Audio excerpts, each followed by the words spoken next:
Hello subscribers, this is आके knowledge exam में आप सभी का फिर से स्वागत है। आज हम मिसलेनियस सीरीज़ में वायरस को डिस्कस करेंगे। बिना टाइम वेस्ट किए चलिए शुरू करते हैं। सबसे पहले वायरस के टर्म को किसने कॉइन किया, तो वो किया था हमारे बाइजर इंक साहब ने।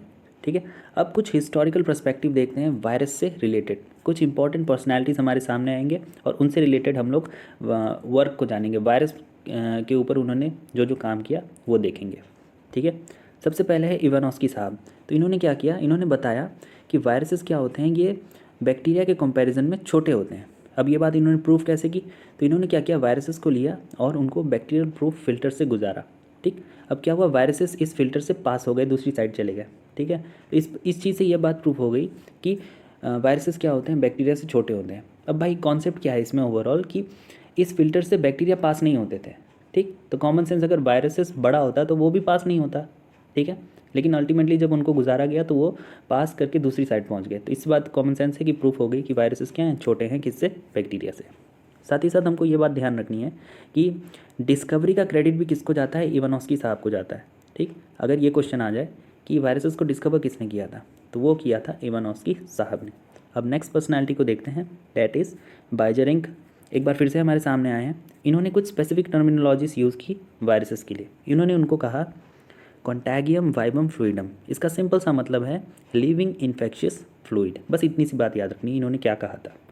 नेक्स्ट है तीसरे भाई साहब जिन्होंने अपने काम के लिए नोबेल प्राइज़ भी जीता था, तो वो हैं स्टैनली साहब। इन्होंने क्या किया, इन्होंने क्रिस्टलाइज कर दिया किसको, टीएमवी को। टीएमवी क्या है हमारा, टोबैको मोज़ेक वायरस। तो सबसे पहली बार इन्होंने वायरस को सीधा क्रिस्टलाइज कर दिया। ठीक है, तो ये तीनों पर्सनैलिटीज़ हमें ध्यान रखनी है, इनसे डायरेक्ट क्वेश्चन आता है। जैसे फॉर एग्जांपल इवानोस्की, बाइजरिंक और स्टैनली, ये तीन एक साइड आ जाएंगे और इनके काम दूसरी तरफ लिखे जाएंगे। ठीक है, और क्रॉस करके हमें उनको मैच करना होगा और सही आंसर को सेलेक्ट करना होगा। ठीक है, अब नेक्स्ट देखते हैं। अब देखेंगे, ये भी बहुत इंपॉर्टेंट है, क्वेश्चन इससे भी बनता है, that is characteristic of virus. इनसे तो सबसे पहला कैरेक्टरिस्टिक क्या है, तो ये होते हैं वायरसेस कैसे होते हैं, सब माइक्रोस्कोपिक होते हैं और नॉन सेलुलर होते हैं। कैसे होते हैं याद रखना है हमें, नॉन सेलुलर। ठीक है, नेक्स्ट पॉइंट है हमारा ऑब्लिगेट पैरासाइट। यहाँ पर ऑब्लिगेट पैरासाइट्स के बारे में समझ लेते हैं। इसका मतलब होता है कि ऐसा कोई ऑर्गेनिज्म या फिर ऐसा कोई इंडिविजुअल जिसको अपना लाइफ का प्रोसेस को एक्सप्रेस करने के लिए कोई होस्ट की ज़रूरत हो, उसको हम लोग क्या कहेंगे, ऑब्लिगेट पैरासाइट कहेंगे। तो वायरस क्या होता है, एक ऑब्लिगेट पैरासाइट होता है, यानी अपनी लाइफ के प्रोसेस को एक्सप्रेस करने के लिए उसे कोई ना कोई होस्ट की ज़रूरत है। होस्ट अगर नहीं है तो वो कुछ नहीं कर सकता है।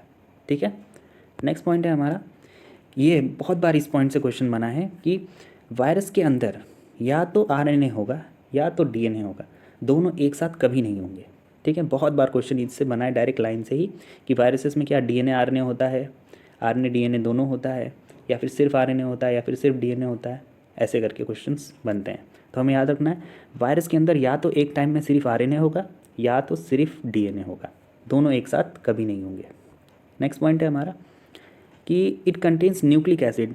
ठीक है, अब देखिए किसी के भी अंदर अगर न्यूक्लिक एसिड है तो प्रोटीन सिंथेसिस की कैपेबिलिटी रखेगा, लेकिन वायरसेस क्या होते हैं, नॉन सेलुलर होते हैं, यानी इनके पास कोई सेल के ऑर्गेनल्स वाले कॉन्सेप्ट नहीं होता है। इनमें सेल के ऑर्गेनल्स होते ही नहीं है, सिर्फ क्या है, इनके पास न्यूक्लिक एसिड है।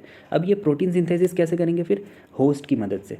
तभी तो मैंने कहा ना कि ये ऑब्लिगेट पैरासाइट्स हैं। तो ये होस्ट के सेल्स में जाएंगे, होस्ट के सेल के राइबोसोम्स को यूज़ करेंगे अपने न्यूक्लिक एसिड से, फिर क्या करेंगे, प्रोटीन सिंथेसिस करवा देंगे उस राइबोसोम के थ्रू।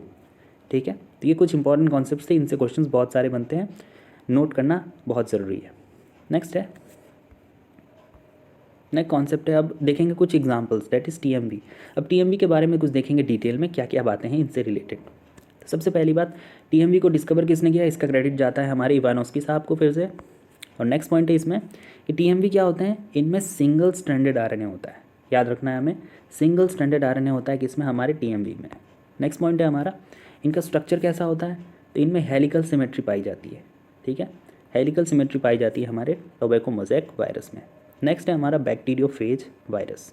नाम में भले ही बैक्टीरिया लिखा है, लेकिन बाद में क्या टर्म जुड़ा हुआ है, फेज, यानी बैक्टीरिया को खाने वाला वायरस, एक हिसाब से हम समझ सकते हैं। तो इसके कुछ कैरेक्टर्स हैं जिसे हमें ध्यान रखना है। सबसे पहली बात, इसको डिस्कवर किया था FW वेंट ने। क्वेश्चन इससे भी आ जाता है डायरेक्टली कि हु डिस्कवर्ड बैक्टीरियोफेज, तो इसका आंसर होगा FW वेंट। नेक्स्ट है, अब इस टर्म को किसने कॉइन किया था, यानी बैक्टीरियोफेज के टर्म को किसने सबसे पहली बार कॉइन किया था, तो वो है हमारे फेलिक्स साहब। ठीक है। तो इनके डिस्कवरर और जिन्होंने इसके टर्म को कॉइन किया था दोनों अलग है, दोनों बातें याद रखनी है। नेक्स्ट है, इनमें क्या होता है, जनरली इनके अंदर डबल स्ट्रैंडेड डीएनए होता है, यानी जो बैक्टीरियोफेज वायरस है हमारा, जनरली बात हो रही है, ठीक। इनमें क्या होता है, डबल स्ट्रैंडेड डीएनए पाया जाता है। एक्सेप्शन के रूप में एक एग्जांपल याद रखना है, एक है हमारा क्यूबी बैक्टीरियोफेज, इसमें क्या होता है, सिंगल स्ट्रैंडेड आरएनए होता है। इसलिए स्टार्टिंग में मैंने क्या कहा, जनरली इनमें डबल स्ट्रैंडेड डीएनए पाया जाता है, लेकिन क्यूबी बैक्टीरियोफेज ऐसा वायरस है जिसके अंदर सिंगल स्ट्रैंडेड आरएनए पाया जाता है, ठीक है। नेक्स्ट है, ये एनसीईआरटी का एग्जाम्पल भी है और हमें ये ध्यान रखना है, दैट इज़ 5174 बैक्टीरियोफेज। इसके अंदर क्या, कौन सा टाइप का डीएनए होता है, तो हमें याद रखना है सिंगल स्ट्रैंडेड डीएनए होता है, ठीक है। तो ये दोनों एग्जांपल्स याद रखने हैं और मेन चीज़ याद रखना है कि इनके अंदर किस टाइप का डीएनए पाया जाता है, सिंगल स्ट्रैंडेड डीएनए या double stranded DNA, single stranded RNA या डबल स्ट्रैंडेड आरएनए। इसी तरीके से ऑप्शन बना के हमारे सामने आएंगे और हमें सही ऑप्शन को चूज़ करना है। नेक्स्ट है, अब आता है हमारे सामने साइनोफेज। ये क्या है भाई, तो सबसे पहली बात, इसको डिस्कवर किया था किसने, सेफरमैन एंड मॉरिस ने, ठीक है। नेक्स्ट पॉइंट, अब ये क्या होते हैं, ये ऐसे वायरसेस होते हैं जो BGA that is blue green algae को इन्फेक्ट करते हैं। नाम से ही पता चल रहा है क्या है लगा हुआ है, साइनोफेज, है ना। बीजीए को हम लोग दूसरे नाम से जानते हैं साइनोबैक्टीरिया।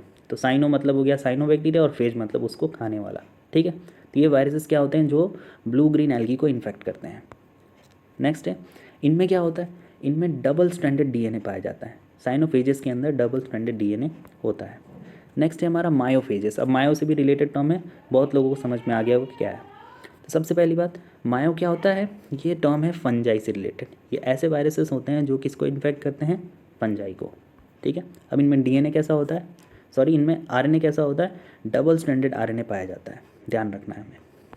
नेक्स्ट देखते हैं, अब एक टर्म आया हमारे सामने वायरॉइड्स। अब वायरॉइड्स बेसिकली वायरस नहीं है, लेकिन हम इसी के अंदर इसको पढ़ रहे हैं, एज एन एक्सेप्शन के रूप में देखते हैं। तो ये क्या होते हैं, ये होते हैं फ्री इन्फेक्शियस आरएनए। तो बहुत बार क्वेश्चन आता है कि viroids are made up of, तो हमें डायरेक्टली क्लिक करना है आरएनए से वो बने होते हैं, ठीक है। कुछ इंपॉर्टेंट बात है, दैट इज़ डिस्कवरर कौन थे इसके, टीओ डाइनर, एनसीईआरटी में ये पॉइंट मेंशन है, ठीक है। तो वायरॉइड्स क्या है, फ्री इन्फेक्शियस आरएनए होते हैं और इसका डिस्कवरर कौन है, तो वो है टीओ डाइनर। नेक्स्ट पॉइंट, इनमें क्या होता है, नाम से पहले ही मैंने एक्सप्लेन कर दिया था, that is low molecular weight के इनमें सिंगल स्ट्रैंडेड आरएनए पाया जाता है और प्रोटीन का कोट इनमें नहीं होता है, ठीक है। वायरस में क्या होता है, प्रोटीन कोट होता है ना, इनमें नहीं होता है, ठीक। नेक्स्ट है, अब इनमें ये डिजीज़ भी क्या है, एनसीईआरटी में भी मेंशन की गई है ये डिजीज़, कि वायरस कौन सा डिजीज़ कॉज करते हैं, तो ये कॉज करते हैं पोटैटो स्पिंडल ट्यूबर डिजीज़ को, ठीक है। चलिए नेक्स्ट बढ़ते हैं आगे। अब बात करते हैं प्रायॉन्स की। अब ये क्या होते हैं, ये सबसे छोटे प्रोटीनेशियस इन्फेक्शियस एजेंट होते हैं, याद रखना है। Which of the following is the smallest proteinaceous infectious agent अगर करके आ गया और कुछ ऑप्शन हमारे सामने आ गए, जैसे वायरॉइड्स, प्रायॉन्स, वायरसेस या फिर साइनोबैक्टीरिया, तो सही आंसर क्या होगा, प्रायॉन्स होगा, ठीक है। तो ये क्या है, it is associated with Kuru disease. अब कुरू डिजीज़ क्या होता है, laughing death disease in human. तो लाफिंग डेथ डिजीज़ किसके वजह से होता है, प्रायॉन्स के वजह से होता है। साथ ही साथ मैड काउ डिजीज़ भी किसके वजह से होता है, प्रायॉन्स की वजह से होता है, ठीक है। ये कुछ टर्म्स थे जो हमने वायरसेस में डिस्कस किए। चलिए अब नेक्स्ट देखते हैं। अब बात करेंगे हम कुछ इंपॉर्टेंट प्लांट डिजीज़ेस की जो वायरसेस द्वारा कॉज की जाती हैं, यानी कुछ स्पेसिफिक प्लांट डिजीज़ेस एग्ज़ाम में पूछ लिए जाते हैं और वो इस तरीके से पूछा जाता है, जैसे कि मान लीजिए ये दिया है बंची टॉप ऑफ बनाना, ऐसे करके क्वेश्चन आ गया और ये कह देंगे, उसमें पूछेंगे कि ये किसके द्वारा कॉज होता है। ऑप्शन में होगा आपका बैक्टीरिया, प्रोटोजोआ या फिर वायरसेस। तो सही आंसर हम लोग क्या टिक करेंगे, वायरस के द्वारा होता है, ठीक है। इस तरीके से एक और डिजीज़ है लीफ कर्ल ऑफ पपाया, तो हमें ध्यान रखना है। साथ ही साथ है टोमेटो लीफ कर्ल और एक और डिजीज़ है that is potato leaf curl. ये सारी बातें हैं हमारे वायरसेस से रिलेटेड, कुछ इंपॉर्टेंट टर्मिनोलॉजीज में मैंने बताया और कॉन्सेप्ट को भी मैंने समझाया, ठीक है। और एक और डिजीज़ छूट गई थी, that is tomorrow disease of rice. तो ये सारी डिजीज़ क्या हैं, वायरसेस से कॉज होती हैं। साथ ही साथ याद रखना है ये कैसी डिजीज़ है, प्लांट की डिजीज़ है, ठीक है। So this was all for today in this video. I hope कि वीडियो पसंद आया होगा आप लोगों को। And in the end thanks for watching, this was आके signing off from the knowledge exam team.